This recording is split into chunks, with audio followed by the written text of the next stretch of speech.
ñi dëkkee ci ñeenti village yu aju ci lycée bu Toglu muy Benteñe Kandam ak Gandul ñoom ñoo taxaw lànk kanaare ci décision bi nga xamee ni moom la APE bi jël ngir jox turu lycée bi Alsamba Ciss di meeru Diass.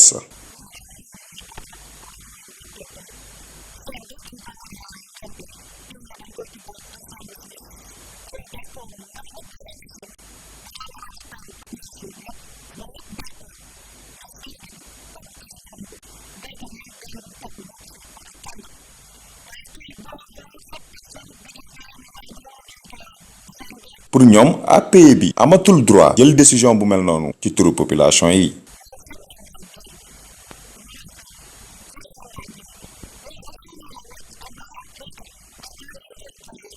ñoom nag jàpp nañ ni tur woowu am na ñu ko gën a mérité meeru Diass ci gox boobu.